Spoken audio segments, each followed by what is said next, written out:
Sa mga job seekers na gusto at nagbalak pumunta sa Canada, sana po ito ating video ay makatulong sa inyo kung paano at saan kayo pwedeng mag-apply.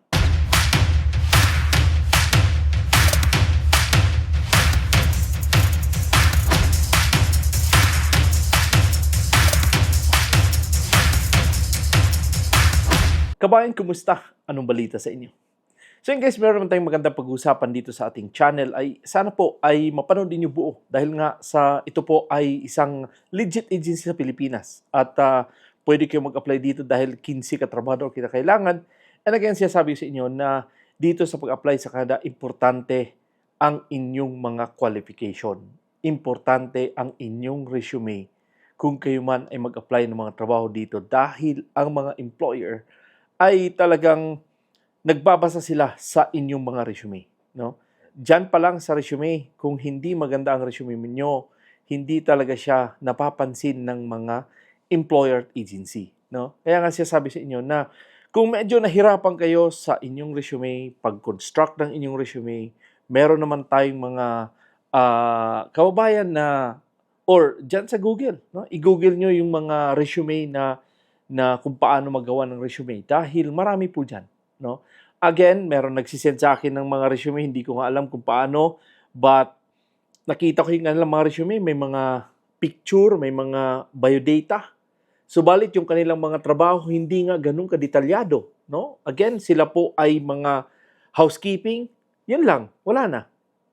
Meron naman isa, meron siyang mekaniko daw siya, tapos hindi naman detalyado yung mga ginagawa niya. Kaya nga, yun ang importante na ayusin yung mga resume.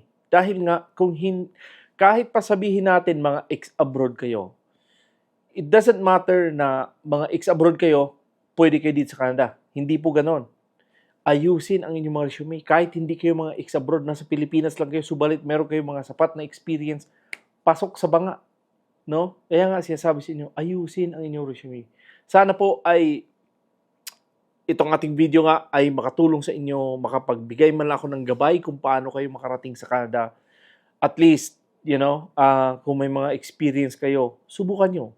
Dahil sayang, huwag nyong antayin na kayo ay tumanda na nag-isip pa kayo pumunta ng Canada. Mas maganda, medyo bata-bata pa kayo nasa Canada dahil ang mga opportunity, napakarami talaga. Okay? So, but anyway guys, again, ito ating pag-usapan ay itong ang 15 katrabahador at ito po ay legit agency. So, tingnan natin doon sa workabroad.ph, ito po yung nakapost doon. So, guys, ito po ang Industrial Glazer. Ito po ay ang First Dynamic Personal Resources Incorporated. Sila po ay ang agency na may hawak dito.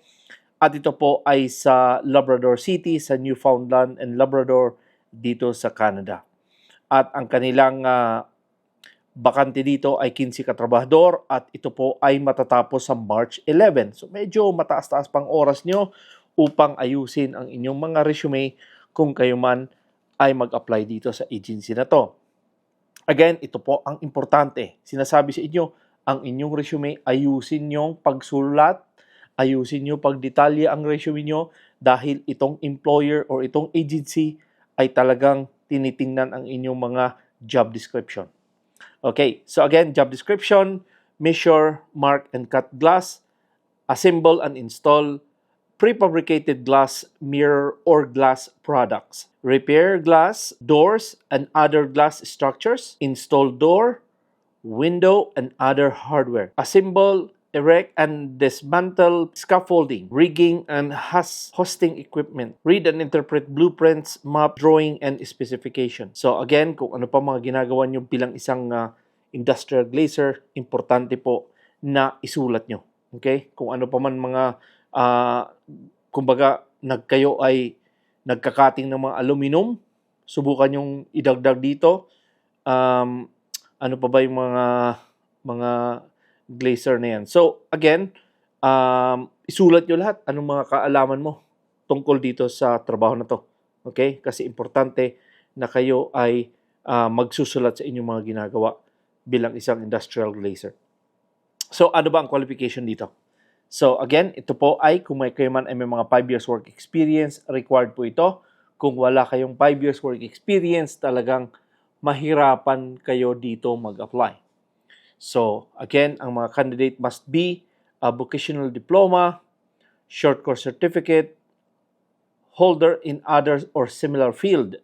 Kung kayo man ay may mga TESDA, may mga training kayo dyan, lahat ng mga certificate na meron kayo, isulat nyo sa inyong resume dahil malaking bagay po yan na kayo nga ay magsusulat ng inyong resume ng mga ginagawa nyo. Again, have a good communication skills and present yourself professionally. And then, ang additional information dito ay itong ang work at heights, on scaffolding, or swing stages. So, importante po yan na meron kayong sapat na kaalaman dito at ang agency ay dito nga sa QC, no? So, subukan nyo lang na mag-apply dito dahil ito po ay walang placement fee. So, again, sinasabi ko sa inyo na dito sa pag-apply sa trabahong ito, importante na isulat nyo lahat ng trabaho nyo sa mga glass installer, kung ano man ang mga ginagawa nyo sa glass, subukan nyo isulat lahat, nagme-measure kayo, nagre-repair kayo, mga aluminum cutting, kasi may mga aluminum naman yan, no? Nag-i-install kayo ng mga windows, gamit yung mga glass na yan, subukan nyo. Kasi importante na kayo ay nagsusulat sa inyong mga ginagawa. Kung hindi man to para sa inyo, yung ating mga kabayan na, for example, sila ay mga welder, lahat ng mga welding na yan, isulat nyo ano bang klaseng welding ang ginagamit nyo, yung mga TIG, yung mga jig, tapos ano pa yung mga certificate nyo, kung mga truck driver naman kayo, anong mga klaseng truck ang iminamaniho ninyo, isulat nyo lahat. Dahil importante na kayo ay magsulat sa inyong mga resume dahil hindi kayo panguhulaan ng mga employer kung kayo ay mag-apply dito. No? Importante po yan na magsulat kayo. Kahit anong trabaho na hinahanap ninyo, and again, marami tayong website na pwede nyo bisitahin. Puntahan nyo doon sa Job Bank, puntahan mo doon sa Indeed, sa Saskatchewan Jobs, sa Alberta Jobs, ang dami. Kaya nga sinasabi sa inyo, sa dami niyan, huwag kayong basta-bastang magbigay ng mga pera. Dahil dito po, itong mga agency or itong mga employer, hindi po to sila nahingi ng pera. Dahil pinagbawal po yan. Ang LMIA ay yan ang employer na sila ang mag-process niyan.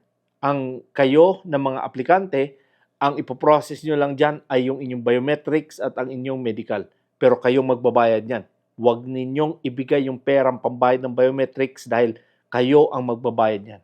Dahil maraming nagtatanong sa Kuya Noy, ito po ba ay legit? Hinihingan ako ng pambiometrics ng $80.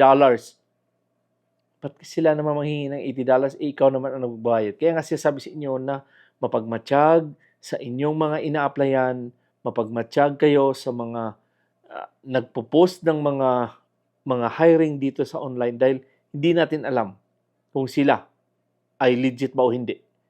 No, basta manghingi sila ng pera, no diretso. Huwag kayong basta-bastang magbigay ng pera.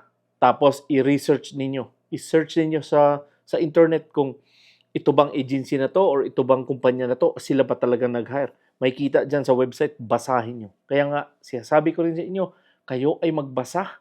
Huwag kayong umasa sa mga katulad kong vlogger na, uy, meron dun hiring, o para nagkumahog agad. Basahin nyo, ano bang hiring mayroon dyan? Ano bang requirements hinahanap nila? Ano bang meron sa kanilang kumpanya? Basahin nyo ang history ng company nila. The best po yan. Okay? So, but anyway, again guys, sana po ay meron kayong natutunan dito sa ating vlog at marami pa akong mga videos dito na baka pwede kayong manood ng aking mga vlog. No? Maraming mga vlog ako dito at kung kayo man ay hindi pa nakapag-subscribe, sana po ay makonsider i-like, i-subscribe at huwag niyo kalimutan lagi i-click ang notification bell para updated kayo tuwing meron ako in-upload sa aking channel at pwede niyo i-share to ating mga video sa inyong mga social media platform upang meron din tayong ibang mga tao na matulungan sa pamamagitan ng aking vlog.